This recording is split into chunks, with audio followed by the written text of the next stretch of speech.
Well, hello, friends, and welcome to another installment of Strange Planet. And on this episode, we're venturing into the wild, uncharted territory of high strangeness, a realm where UFOs dance with Bigfoot, synchronicities whisper cosmic secrets, and reality bends into the utterly absurd. And our guide on this mind-bending journey is Matt Vaughn, author of My Cosmic Trigger, Volume 1, High Strangeness in Theory and Practice. And Matt's no ordinary explorer of the weird. By day, he's a seasoned psychotherapist with over 20 years in mental health, trained at the University of West Georgia under the legacy of Abraham Maslow. Of course, Maslow's hierarchy of needs will be familiar to some of you. He's been helping clients navigate the chaos of the human psyche.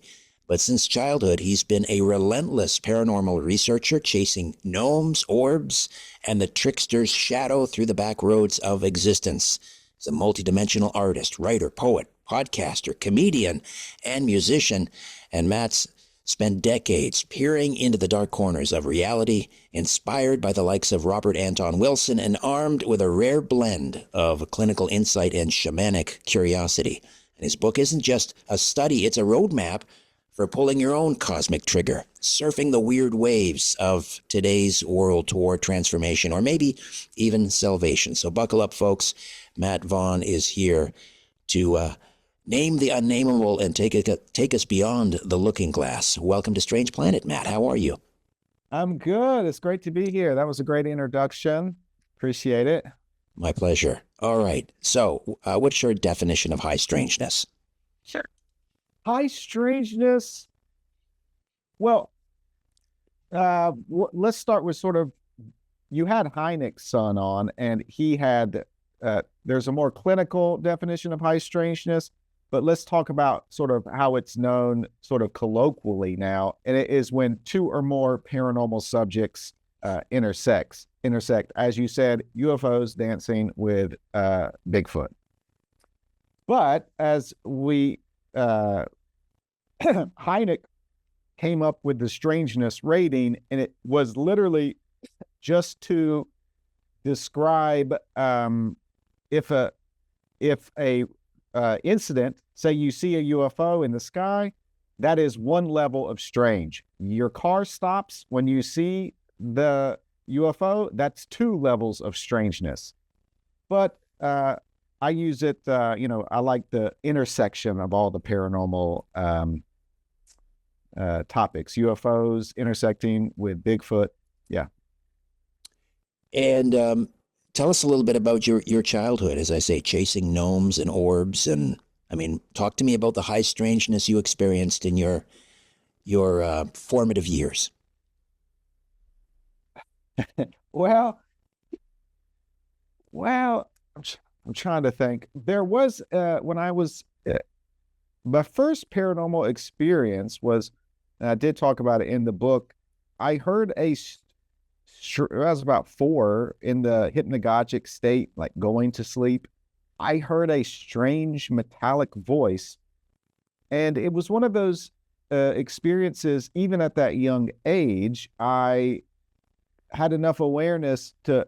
I remember having this thought, "Oh, that is that weird voice again," and that sort of metallic, angelic voice. Philip Dick talks about it, and I've heard it in a few other places.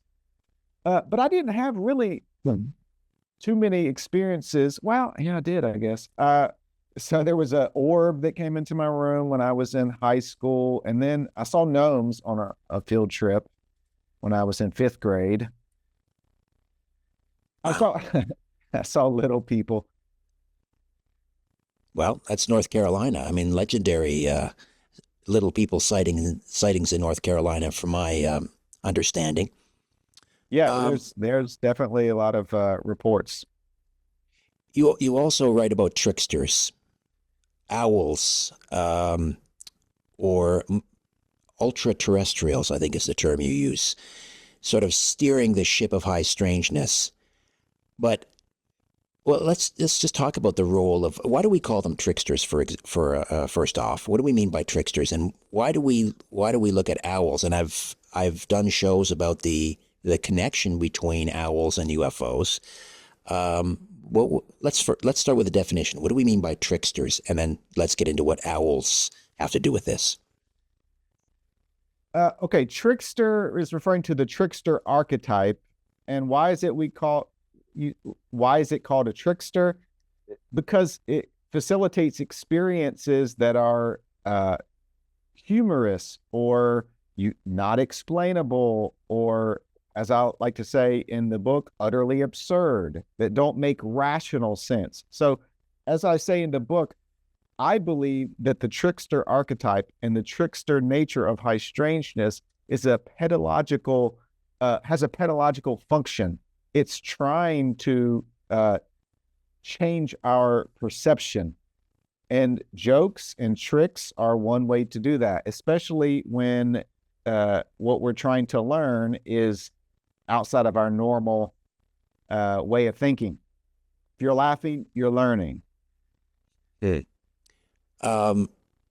Archetypal. Does that mean that this is all manufactured internally by our brains? I don't think so. And that's one of the things I'm trying to do with the My Cosmic Trigger project is push the Overton window a bit in regards to how people refer to high strangeness. And I'll be honest, I think a lot of times people in the field, in the space, Robert Anton Wilson, not to speak ill of the dead, big fan of Robert Anton Wilson, obviously, but the way to maintain your credibility and talk about high strangeness is to say, well, it's all archetypes. It's all in our head. It's all this, has nothing to do with anything external. Now, I think you talk about ultra-terrestrials. I think we have enough information to go on at this point to say 100% they are there. Now, in what form, how it works, I don't know.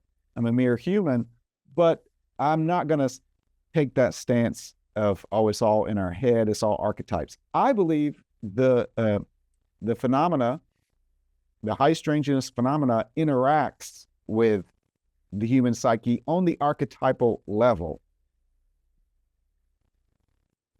So it's using archetypes within us. So it's maybe less like a solo head trip and more like something's poking at us from the outside, but maybe, I don't know, or is it our minds and something else out there sort of dancing together in this weird tango? Yes, that's it. It's poking at us from the outside through the inside. Say it like that. It's operating through our unconscious, where archetypes reside. You talk about something called chapel perilous, this mental maze where we're kind of stuck wondering what's real. Just unpack that a little bit. What does that mean, chapel perilous, exactly? Chapel perilous is a term. Robert Anton Wilson made that term popular. Chapel perilous is the negative psychological state that people get in when they research paranormal, high strangeness, this sort of topic. I mean, Richard, I'm sure you've met some less than stable people in your career, I would imagine. Maybe you've been less than stable. I know I have, so I can speak to this on a personal level and professional level. It's just the becoming psychologically destabilized when you encounter this. And that is something I'm going to explore in volume 2 of this series, more of a deep dive into the negative psychological impact that this material can have. And, when you're faced with, say, you start researching this and all these synchronicities start happening, for lack of a better word, people can go crazy. I think you call it a shamanic initiation. Right. As a therapist, how do you tell if someone's leveling up spiritually or just losing it? Yeah. Or can you tell? You can. You really can. So here's the thing. Are you familiar with the term spiritual emergencies? Yes. So spiritual emergencies, that would be one I would also say that would be a synonym for chapel perilous. So Stan Groff wrote a lot about spiritual emergencies, and it is the line between psychosis and a genuine shamanic spiritual experience. One way to tell, here's the thing, you know, when people in this who get involved in this sort of topic, a lot of times, okay, somebody is into Bigfoot. The outside observer is saying, oh, that person's crazy. But from a clinical perspective, since I've done this all my life, somebody who is mentally unstable, and by the way, I don't like to use the C word in the clinical setting. That's derogatory, you know, and it's not clinically accurate. It doesn't mean anything. When someone is mentally unstable, you can tell they're not able to attend to activities of daily living. It's called ADLs. They would appear disheveled. They would not be able to make appointments. They would not be able to run their life. It's very evident when someone is in psychosis. Did that answer the question? I think so. I mean, so it's rough. Chapel perilous is a rough patch, right? I mean, it's that spot where you're like, am I tapped into the universe, or am I about to check into the psych ward? And so as a therapist, you're looking at the fallout. So if someone's seeing gnomes or little people and it's wrecked their life, they can't sleep, they can't work, that's a red flag. But if they're weaving it into something meaningful, finding purpose, that's the initiation vibe. Right. Well, like I say in the book, I'm trying to give you all of the information I have about high strangeness so you can have these experiences and have it enhance your life. Because a lot of times people encounter this, they either, sometimes people go through psychosis, and then they just don't ever touch the material again once they when they're back to their baseline. Also, another phenomena I've seen, and not that there's anything wrong with it, but a lot of people become Christians or followers of one of the Abrahamic religions after going through something like this as a way to maintain their equilibrium. Not that there's anything wrong with that, but yeah, so if it is enhancing your life and it is making your life better, then you're out of chapel perilous. Right. So you're trying to help people find that third way. Not, your options, I guess, are shrug it off, freak out, or use it to grow into something bigger. Right. Shrug it off, freak out, become Christian. Not there's anything wrong with it, but I'm offering a third way. I want to be clear. And here's the thing, in order to, I think, fully integrate it, and, I've been thinking of this a lot lately, Richard, and I wish it wasn't this way, but it is.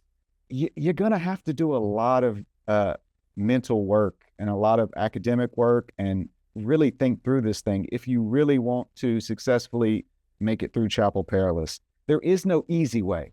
There's no way for, oh, shucks, I've had all these wild experiences and synchronicities and it's easy to navigate it. It's not. But I have written this book to try to give all of the information I think is necessary to successfully navigate it. And it's a lot of information if you've had the chance to look through the book, but this is as simple as I can make it. Let's put it that way. So who chooses that road of, to walk through chapel perilous? Is it chosen for us? Do we choose it?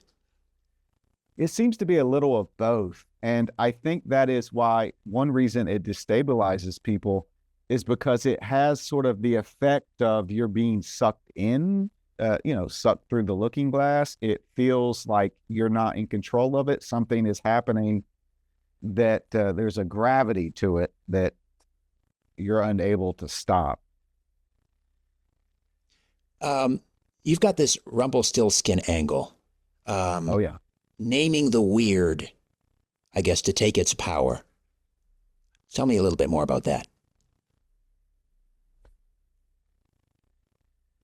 Well, I mean, it is based on the Rumpelstiltskin fairy tale. The idea when you do name something, you have power over it.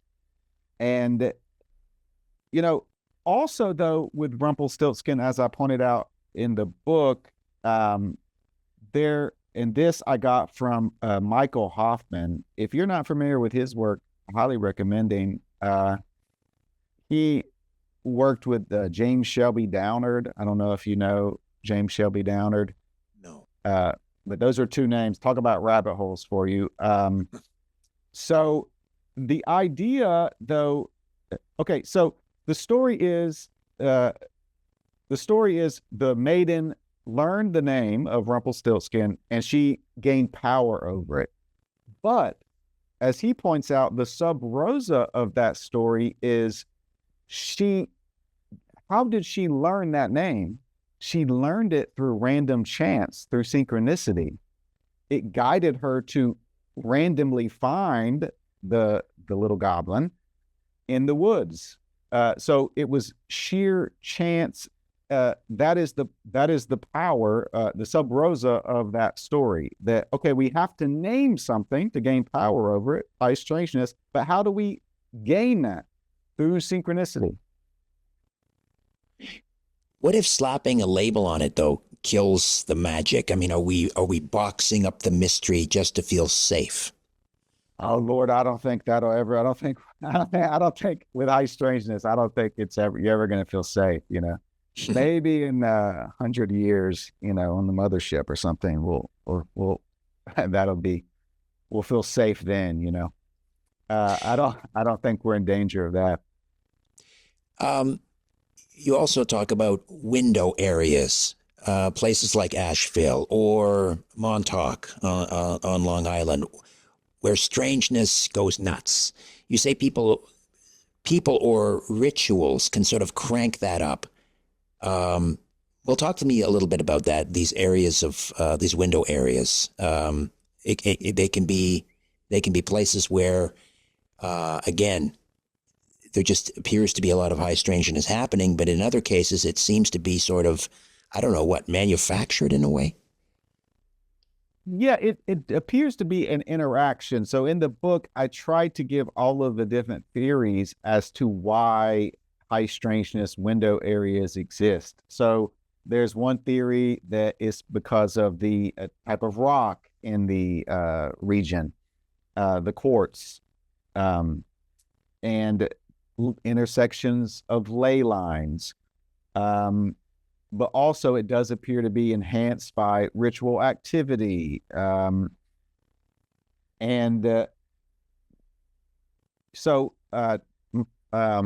What's his name? Dr. Greer, he says, and I'll put this in the book, Dr. Greer says that, say, at Skinwalker Ranch, that he claims it's technology. There is a secret technology that's being used there as a testing ground that is opening, making the veils between dimensions thinner.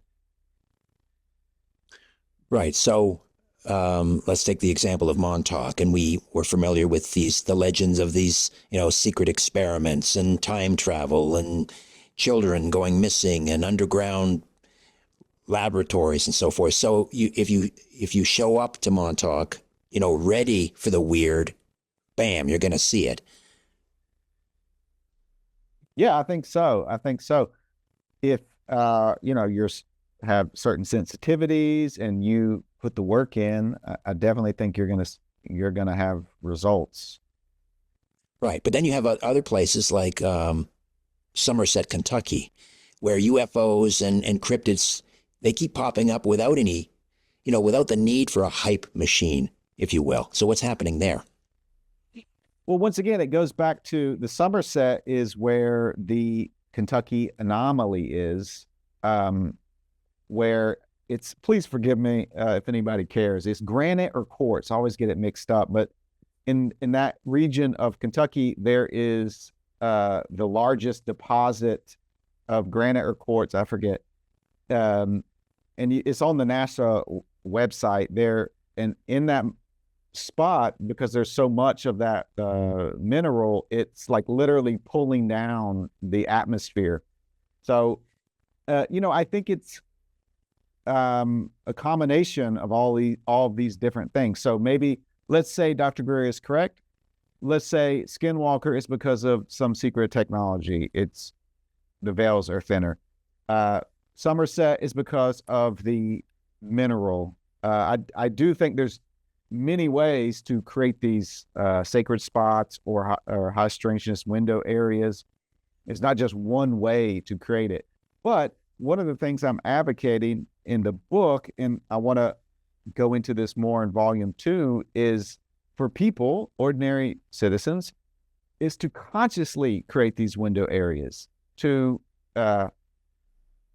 consciously make your own backyard a window area, a nice one, a good one, be good for tourism in your town,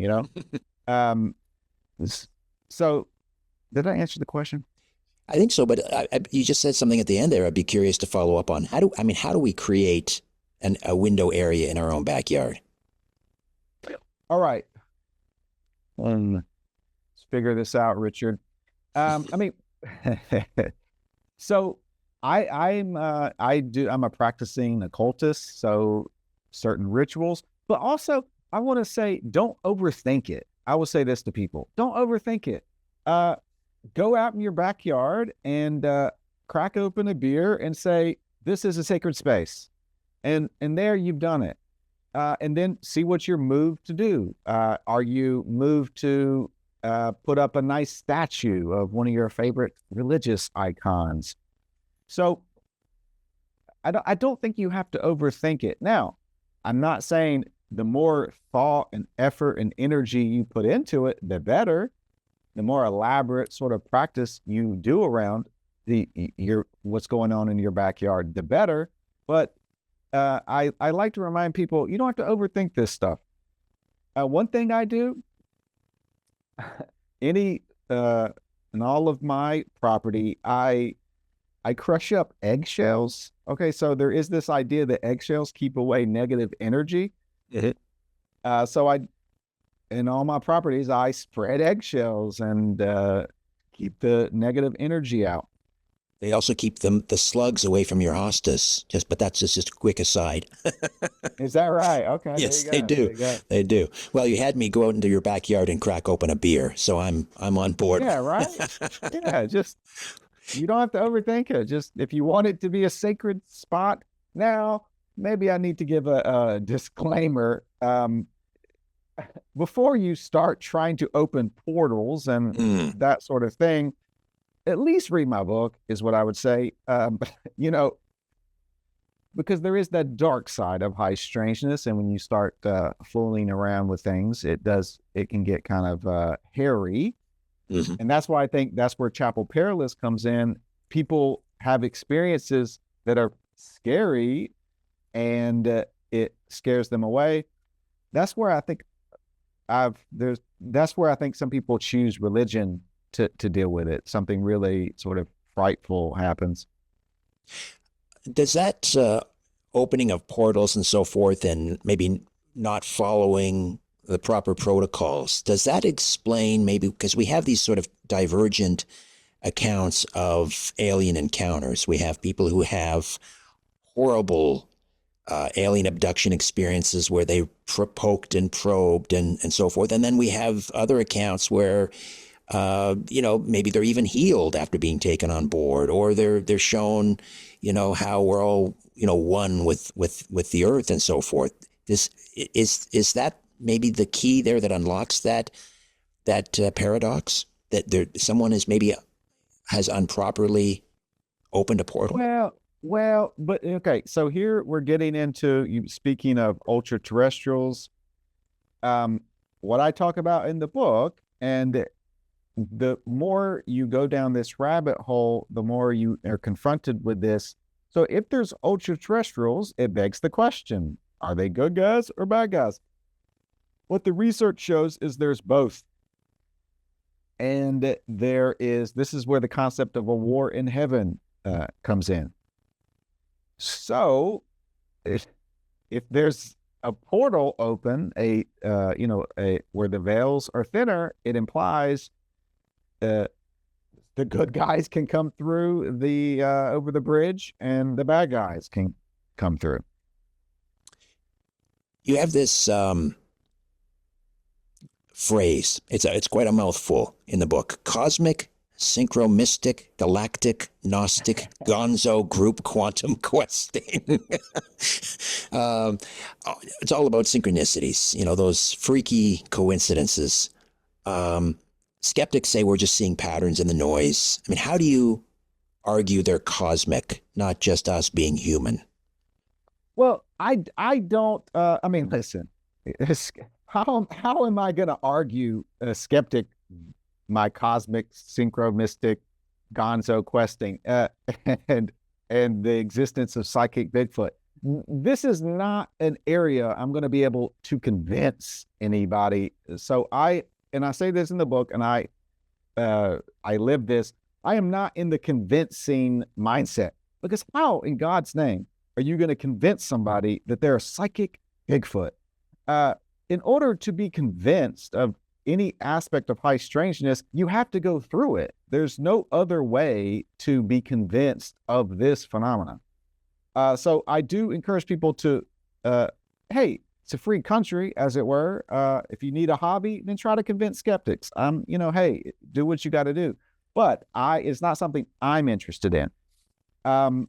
But my approach that I came up with, and how do I know it's cosmic? I mean, I don't for a fact, but I can tell you how I came to that conclusion. So, the cosmic aspect. So there is a quote I have in there from a. God, I'm getting old, Richard. I'm forgetting all my names here. Anyway, it doesn't matter. One of the authors of High Strangeness talks about, he started off researching, trying to do a documentary on Bigfoot, and he ended up coming to the conclusion that there's a war in heaven between good ultra-terrestrials and bad ultra-terrestrials. It's the same conclusion that Robert Anton Wilson came to. In this research, the research, that's where it takes you. So that's why I'm including that. I love synchronicities. They're one of my favorite subjects. There's so many like really cool examples. Like John Wilkes Booth was in New York. I think it was a time period before obviously Abraham Lincoln's assassination. But he's in New York City, and he's about to step off the curb into the busy street, where he's almost run over by a horse and wagon. But at the last minute, a stranger standing behind him on the street grabs him by the shoulder or the shirt collar and pulls him back onto the street. And that was Abraham Lincoln's son, who saved his father's assassin. Yeah. What do you think? Carl Jung, I think he invented the term synchronicity. What would he make of something like that? I think he would say that's just how the universe is structured, and that's how I view it. And in the book, I do talk about that. There's an author who says, because of these sort of synchronicities you see in history, that we need a quantum approach to history itself. So I think this is just how the universe is structured, because of the universe is prone to synchronicities. That's how it plays out. It would make more sense for that weird experience with Lincoln and Booth to occur than not, because of the quantum factor that synchronicity is at play in the universe. That's fascinating. A quantum approach to history, because we think of history as just a string of totally random, unrelated events. So, if we were to gather up all these historical events and, I don't know, chuck them into a quantum computer, what's it going to tell us about the world, do you think? About reality? Oh, Lord. I think that there's more, the synchronicity is the norm. as opposed to we think it's like something very magical, but I think it's the norm. And that's one thing I tell people in the book as a way to help them not go into chapel perilous, because what a lot of times happens, it's a good example with Lincoln and Booth. Okay, somebody is researching Lincoln and Booth. This is what you see in High Strangeness. This is just an example. All right, I'm a big researcher into Booth, assassinating Lincoln. Now I learn about Lincoln's son saving Booth. Oh, but just the next day, my aunt calls me and tells me that actually my great uncle is Booth. And then my girlfriend, she says, "Oh, it's interesting you mentioned that. My great aunt was married to Lincoln," or something like that. You see that a lot, and that makes people that can cause psychological problems, because it just doesn't make sense. So what I like to say is these synchronicities, say a caveman was freaking out because the sun rose every day. It's like, oh my God, I can't believe this sun is rising, because it didn't understand that that's how the universe was structured. So that's what I say with synchronicities. That's how it is. That is the structure of the universe, that synchronicities pop up like this in ways that sort of boggle the mind.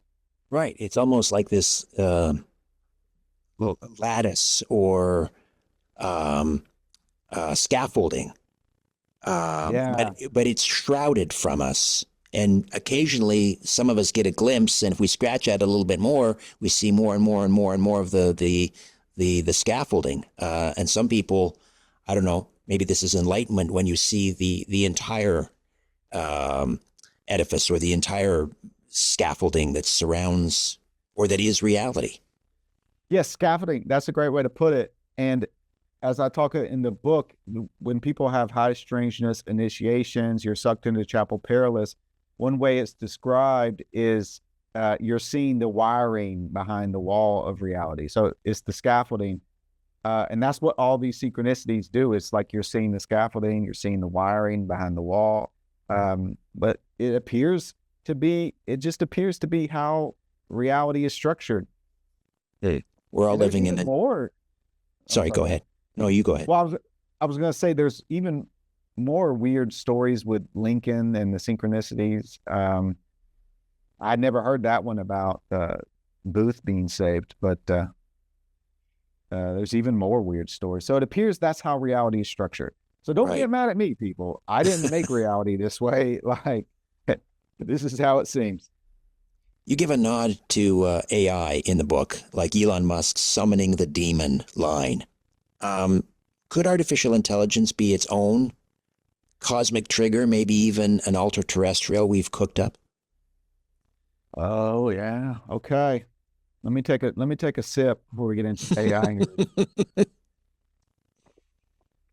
It's too early for me to be sipping anything but water, but AI could be a lot of things. And I am I don't know. God, it's controversial to say if you're pro AI these days. It's interesting. AI is the new wedge issue. Pro AI, anti AI. It's the new wedge issue. I think it'll be the final wedge issue myself, but that's by the by. Okay, listen. You're Canadian, right? I am. Marshall McLuhan, are you? Oh yes. One of my best friends was his official archivist. Bob? No, not Bob. I know who you mean. I can't remember the last name. But Nelson Thal. Oh yeah. You're friends with Nelson? Yes, for 30 years. Oh wow. Well, tell him Matt said hello. I've never met him, but I did a podcast with Bob. It's Bob Dobbs. Bob. That's right. Yeah. For 2000, like 15 years almost. So yeah, I've spent a lot of time with Bob, and I know Nelson's work quite well. So how's he doing, by the way? He's great. He's great. I mean, talk about synchronicities. Yeah, yeah, yeah. Cool. Please tell him I said hello. I send my regards. He doesn't know me, but I'm an admirer of his work. Well, knowing Nelson is it's been a wild ride for 30 years. It's imagine like, receiving a cryptic text at 2 a.m, about, I don't know, the JFK assassination or something like that. That's what life is like being friends with Nelson. I I treasure our friendship. I bet. I bet. Wow, there you go. That's great. That's great. So okay, so I am a big Marshall McLuhan head. Studied with Bob. Bob was a student of McLuhan and all that. So McLuhan said it very clearly. So let's put it real simply. There are positive effects of technology and negative effects. The so it just, oh my God, when it comes to AI, um, okay, it's like we have the same conversations about each technology. So I am 47, so I am old enough to have been involved and conscious during large technological innovations in society. Mm-hmm. We're having the same conversations each time.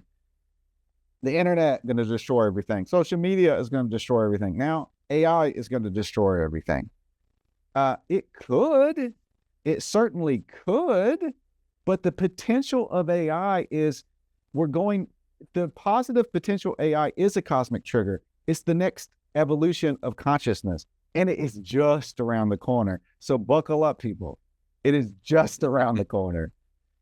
So in 10 years or maybe sooner, high strangeness might not just be owls and UFOs. It could be algorithms maybe nudging us into the twilight zone. Yeah, I think so. Yeah. So yeah, yes. So I'm trying to, I don't want to say this author's name. I've already said too much on this public interview here, but there's an author. I'm not going to say his name, and I'll tell you when we get off, you'll see why I said I'm not ready for this heat to say this author's name publicly. Well, what he maintains is that, so the singularity, so to say, is conscious AI, artificial super intelligence, is working its way back from the future to the present through capitalism to evolve us to the singularity. That literally capitalism is serving artificial super intelligence so we will develop the technology for the singularity. Is literally coming from the future. Yeah, this reminds me of the conversation I had recently with Paul Hynek a little bit. How so? Oh yeah, that's right. I was thinking this when I remember that. Yeah. Well, yeah, he talked about Bitcoin, for example, the emergence of cryptocurrency, and Yeah, that's right. how That's right. that may have been developed in order that this blockchain having been developed by ultraterrestrials Yes. or extraterrestrials and so forth. And this is, they're sort of feeding that to us so that we can basically, I don't know what, commune or achieve some sort of communion with them. Yeah, I remember he said that. Yeah, I was thinking the same thing. Yeah, I think it's something like that. I really do. You also write that embracing the, I think you used the word absurd, but I don't know, embracing high strangeness could save us from doom and kick off a golden age. What do you That's mean by right. that? What do you mean by that? Well, it sounds good, Richard. And that's half the battle is to say things that sound good. And I'm serious about that. Okay, first of all, I think high strangeness is it has a pedological function. So we talk about first contact. We talk about artificial super intelligence. Let's tie it into artificial super intelligence. So are you familiar? So there's AI, there's AGI, artificial general intelligence. That's when the AI is a real person, so to say. So once that happens, it would develop into artificial super intelligence to where it would be like a god in our level of thinking. So how are we going to, in order for this AI technology to serve a positive function, we're going to have to change our consciousness. And I'm talk about dystopian. People's response to AI really is bringing up dystopian vibes to me, because all I see is hand wringing. All I see is just so much in the world would be solved if people had a basic understanding of Marshall McLuhan. And I blame the Canadian school system, Richard, because no one knows about McLuhan anymore in the Canadians I meet. But so in order for us to say have first contact, in order for us to make sure AI evolves for beneficial purposes, we're going to have radically different consciousnesses. So how are we going to achieve that? I say this high strangeness initiation is one of those ways. Right, you have right. to change your mind in order to accept this new reality. Yeah, shake off the Armageddon vibes. Yes, yes. I like that. Shake off the Armageddon vibes. Yes. Or riding the chaos with a grin.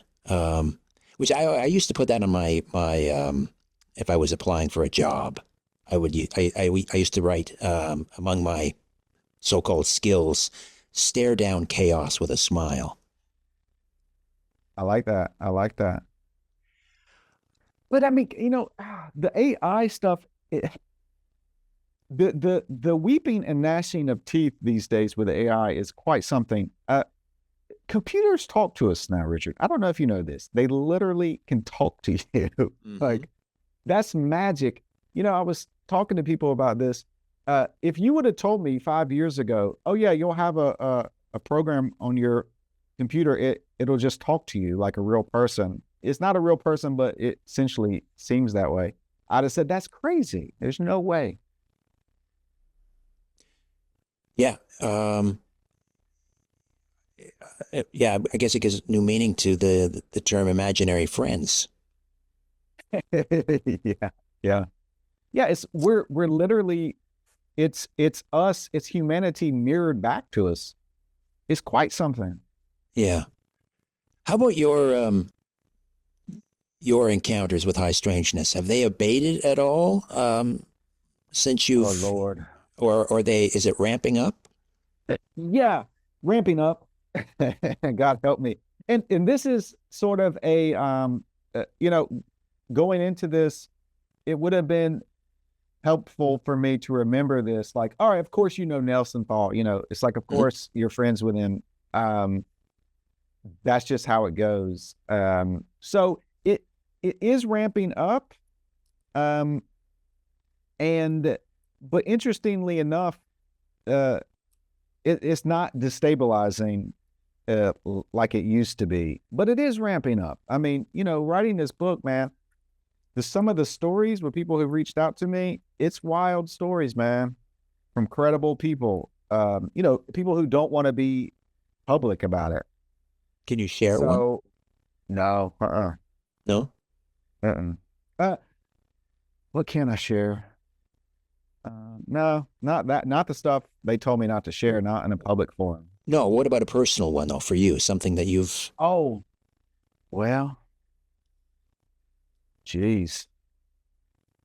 A lot of psychic Bigfoot stuff, man. I'll say that. Like, a psychic Bigfoot is the thing that keeps popping up. And people who reach out to me, and then some of people in my group members having experiences with psychic Bigfoot. And so, and in a couple weeks, I'm going on a psychic Bigfoot camp out with this group that claims they are in communication with the psychic Bigfoot. So if that goes well, I can come back and tell you about it. Love to hear about it. Sounds like a fun field trip for sure. My Cosmic Trigger, Volume 1, High Strangeness in Theory and Practice. Matt, how do we get a copy? It's on Amazon, and if you'd like an autographed copy, you can email me just go to mycosmictrigger.com, email me. We'll arrange the details. But yeah, just Amazon. Fantastic. Matt, that was fun and enlightening. I appreciate your time. Thank you so much. You're welcome. A new Richard Syrett's Strange Planet drops every Monday, Wednesday, and Friday.